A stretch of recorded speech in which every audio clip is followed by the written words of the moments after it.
And for now, the final topic. So digital currency and mass adoption. Okay, this is purely for our crypto people, and I hope that it has been worth the wait to get here. I think I'm not doing a terrible job of going off on tangents. Digital currency. Before the coronavirus became what it was, Facebook went ahead and made their big presentation, their announcement that they're going to do Libra, their digital currency. And one of the very first world stage responses was from China, saying we had a 1 to 2 year, maybe 1 to 3 year plan for our blockchain technology, and then moving to a national digital coin and, digital yuan. And so their response was, we're now stepping it up. It's not going to be 1 to 3 years. We're going to have it ready in a month or two. What that means is that they saw Libra as being the US. And trust me, coming from the US, Facebook is a massive monster of not just on an economic side, but data collection and surveillance. And a lot of us freedom-loving people don't like that. So the US doesn't automatically mean the citizens equal Facebook. Facebook equals the government. We have opinions. We are so willing to give up, for a little bit of the benefits of free app and being able to talk to people, communicate, follow that timeline that, gets pushed down from every new thing. Staying in contact with each other through Facebook, there's at least 1 billion real users. Now, you got to think that if they say there's like 3 billion users or something, maybe it's 100 million actual different people, because then there's the businesses, then there's all the fake accounts that are used to pump up numbers, and et cetera, et cetera. So it's not really as many as it seems. But we, the people of the US, don't necessarily agree with the technology that they use and abuse and make billions and billions of dollars off of is a good thing. It's not a fair trade to get a little bit of something for free, to willingly GPS yourself everywhere that you go, to give them the statistical information and demographic information, everything that we earn, everything that we spend, what tax bracket we're in, what our occupations are, what our favorite hobbies are. They have so much cross data. It is disgusting how much they can do with that. I don't have a problem with advertisers having demographics to properly target their marketing programs. The issue that I have there is when it's used for politics, when it's used to steer the masses into a certain direction. They talk about the sheeple stuff. So that kind of stuff. But so China sees that as, this is the US getting a head start.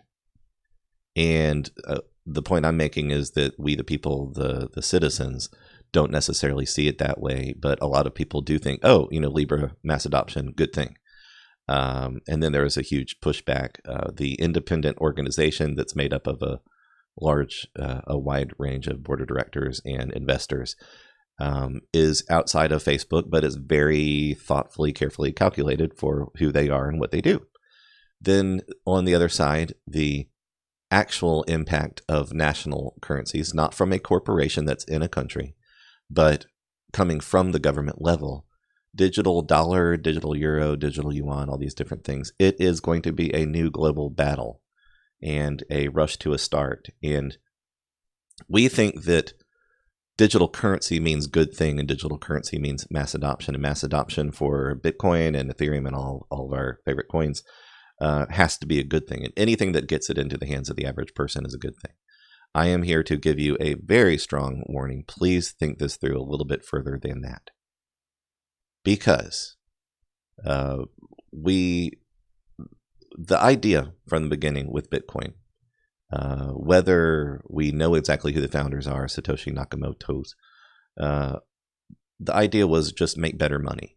And if money can be smart and it can get somewhere faster and cheaper, and we don't have to rely on the process being a third party to pass through, then all of those things are a good thing. So we hear immutable ledger. We hear that it is spread out among a network of computers. They all have to do their part to validate. And it is an immutable ledger. It doesn't go away. That means that technically you're not supposed to be able to change or go back and manipulate information in any way. And if you don't have the issue of unregulated centralized exchanges, then none of the rules of normal finance have to apply. So, I mean, there was an idea that you can technically have something like the dark net, and that's a freedom that people deserve, but we don't want bad people to do bad things. So we don't want Bitcoin or something associated with those kind of bad things. Unfortunately, that's really what put it in the bullseye of regulation. That was the start anyway. This is a real push for power and control, but the idea is that there's this desire for digital currency means freedom. It means that we're not being controlled by the third party, being the governments and the central banks. The negative part of that, in my view, is that the idea that we can crash the evil system and put an end to the power of the stranglehold that central banks have by using Bitcoin and Ethereum, we run into a lot of problems. First of all, store of value means that people are hodling, and the true believers are hodling. And you don't get any movement in a new transacting universe if everybody holds. So the next thing being transacting. Bitcoin is not the greatest form of money. If that was the goal, then it don't do it so hot. And it's not just about block size. It's not, about big chunks of data, small chunks of data. It might include layer 2 solutions and Lightning Network and all that kind of stuff. But the fact that you are searching for those solutions means that there's a problem. Bitcoin is great for what it does, which is bring people a sense of being able to transact in a different way and proving that blockchain absolutely works for the things it's good at. Ethereum comes along to prove that there's something more than a store of value or transacting that could be very beneficial, which is the actual technology, the smart contracts, and building things on top of things, which means everything from ERC20s to fungible, non-fungible, using things in apps and games and agreements between people, lenders, and smart contracts can be used to release value in transactions. And all these different coins that are built on top of Ethereum are, it's brilliant. It's great. So we have the benefits of Bitcoin just creating, a workable model that everybody jumped on because of the early days of mining, and Ethereum, which proves that you can make this stuff smart enough to really benefit transactions. And then people can do everything from stable coins to everything else based on that technology. Super fantastic. And the technical side of it really does resolve itself. It works out a lot of the technical kinks that don't work with regular fiat. And it takes some of the control and power out of the hands of those who manipulate money, overprint money, cause inflation. We can build good economic models into new money and then see where that experiment goes. Great thing. Here's my concern, is that any kind of mass adoption is not good adoption. The answer to mass adoption has been really obvious for the past several years, but there's a conflict in philosophy, and so I'm going to go over a lot of that in its own video. But I do want to drive home, if, let me make sure that I say this the way I want to. When I do the next video, I'm going to go more into the fallout of COVID-19, specifically towards crypto and how it's going to impact society and what to watch out for. But so I don't want to over stress that right now, but just realize that when we think of mass adoption, we want the good coins to survive, and we want people to use, regardless of which tribe you're in, because people are getting very tribal and dedicated towards only one idea or coin: Bitcoin, Ethereum, Ripple, Litecoin, and then all the others that are popping up: Algo and BTM, XLM, all of these stuff, privacy coins, security tokens, those that provide utility, those that are in the commodity category, on and on and on. People want to think that something launches us into mass adoption and then suddenly everybody knows about crypto and they want to invest in it. Please realize that there has to be a balance between this economy not completely breaking down and people having anything to invest in crypto. What country are you from? What did you buy your first Bitcoin with? Your first fraction of a Bitcoin with? Did you buy it with thin air? Did you mine it? Most people aren't. If you're successfully mining it, you have a very expensive ASIC-based system. ASIC. As it's talked about with Ethereum and Bitcoin, that both of them are going to require the more expensive $3,000 to $4,000 brand new ones in order to power through the halvings, and just the general things get more difficult as it goes along to build in the deflationary scarcity principles. And if you didn't have $4,000 or $5,000 in cash to buy your Bitcoin with, then you probably don't have the same $3,000 to $5,000 to make a rig to be able to mine it. So the only way to get into crypto without needing fiat in one way or another, or charging it to your fake fiat credit card side of things, is if you're doing something that is like faucet mining and things that you didn't pay for, but that you're allowing your computer to be used to do things. Writing on a platform like Steemit or now Hive or PublishOX, the different things that are available where you get paid in tips and then over time you can get a few bucks. Doing the Brave browser where you can get a few bucks and convert that into, giving up some of your personal freedom and identification, KYC, you can get a few dollars. And what is the value to the trade-off there? So, if you hit mass adoption at the exact same time that everybody's out of jobs and doesn't have any money to buy digital, whatever they're able to scrape up is going to go towards food and shelter first. So mass adoption is going to require a healthy, robust economy no matter what. The next part being that if we have China versus Russia versus US versus everybody else, the European Union, for their digital currency, coming from a government side, we're going to see more and more and more of the playing of games of what plays out in the regular world. And once again, it's human nature. It's selfishness, power, greed, the primary driving forces of FUD and FOMO. FUD, fear, uncertainty, doubt. FOMO, fear of missing out. We're greedy if we think that we're not in on something that is going to go sky high. And we're greedy if we're afraid that we're going to lose everything that we just put in. Either way, the government political side of that is manipulative, and it's not going to be the kind of mass adoption that we want. There's already push from the United Nations level, and so that includes everybody. The need for digital currency, cheaper, faster transacting. If it comes from them, they are serving it down to us, and we're going to be expected to use theirs or nothing else. The regulation for KYC and the ability that whether it is legally right or not, it's very easy to just say anything that has been offered as a digital currency that, let's just say, that's not a stable coin is a security. Well, that's wrong. It's rubbish, but it doesn't matter. If they say that that's the case, they can say the only thing you're allowed to use is this. People will say, well, I'll just use a VPN. Well, they blacklist VPNs. Every single address that's on a VPN, expensive or free, eventually ends up in a category that can't be used because they track where IPs are coming from, where they're bouncing off of. Regardless of whether it's yours or whether it passes through something else, the VPN side of things might reduce things 10 or 20%, but that's only for a short time. Then there's the masking transactions by passing it through, basically laundering digital money. Well, all they have to do is to outlaw that to scare off the new mass adoption.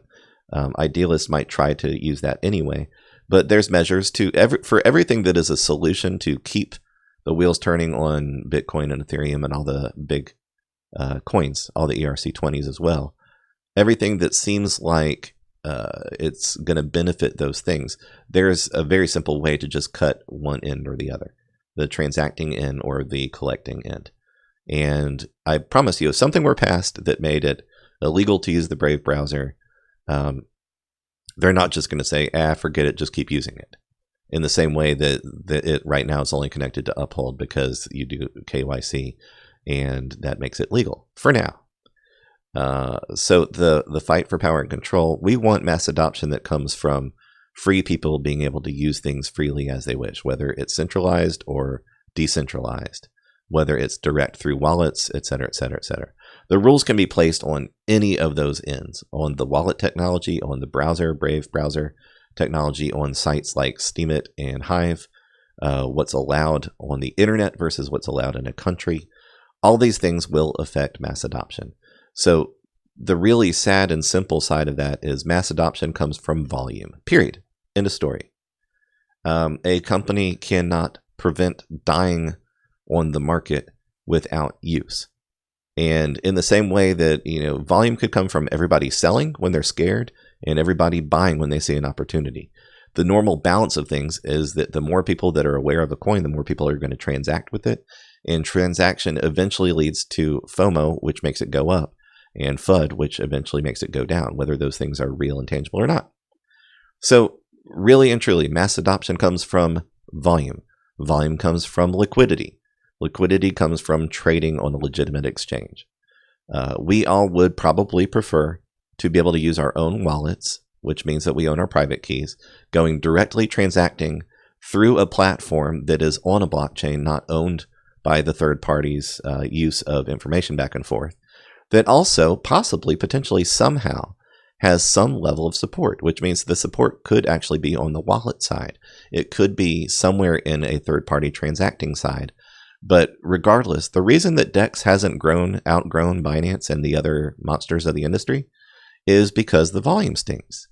And the volume stinks because the liquidity stinks, and vice versa. It's a self-fulfilling loop, not a self-fulfilling prophecy in this case, but it is a loop. And that loop is the reason that we don't have better options. So between regulation, KYC, open-ended potential for regulation getting even worse, the fact that the digital coins that are nationalized coins are not going to bring the kind of mass adoption that we want, the best thing that you can do to support digital currency is to use it. And so I'm going to go into that more and more, but I don't want you to think that COVID equals digital dollar equals mass adoption. Mass adoption means that the halving is going to go, fantastic for Bitcoin and everything's going to go through the roof. We probably have a lot of hard times ahead of us, and this may be a longer hard time than we were already facing. I mean, 97% down in 2018 and 87% down in 2019 was not helpful to mass adoption. But a lot of it could have been avoided purely by not buying into FUD and not buying into the narrative. Also, I'm very unpopular in this opinion, but watching all the bad coins die out does not help. It really doesn't. Do you want all the exchanges to only have 10 coins to choose from, and you can trade them with Bitcoin, Ethereum, or a fake version of the dollar? Because it doesn't compound the amount of use. It actually reduces the amount of potential transacting from the top coins to other things. The more options you have, the more things that are moving up and down in their own natural flow and the news sources and what these small projects are able to accomplish, the more that pumps the volume of the larger coins. It's a real correlation. So don't be all gung-ho to see everything that you don't like fail. Everything that pumps what you are holding is actually a benefit to the others and vice versa. So if you care deeply about, you bought XRP at $1 and you're sick of seeing it at, a tenth of its value or a fifth of its value, bad talking all the smaller coins than XRP is not going to help that. Encouraging volume and liquidity between all of the coins helps all of the coins, and it's a fact. So mass adoption comes from volume comes from liquidity comes from trading on a legitimate exchange. The problem with that is it's not easy because not much happening with exchanges is legitimate. And there is a war from the upper level, the governments, to make that even more difficult. So we are in this together. Let's be in this together. Let's learn from each other. And I hope that I'm offering something valuable in that process. And the next video, I'm going to go into more about the real dangers from the impact that COVID is going to have, and keep that tied directly into crypto. So I hope that you found this interesting. What I'm really looking forward to is doing videos that might help you with trading, learn how to do spot trading using limit orders, and to keep it very simple and straightforward, and how to watch for the patterns that matter. And I'm not so anti drawing triangles and Fibonacci and futures and options and all the different things. I personally see risks that are involved with those that make it I'm looking to add something of value to those and enhance that information. You can do with the information what you please. So I hope that you have found this useful and helpful, and I hope that you'll share this with other people. It's not going to go anywhere on its own, but if you think that it's worth seeing more of this kind of thing, then please share it with other people. Thank you guys so much. God bless you. And for now, Gordon Freeman out.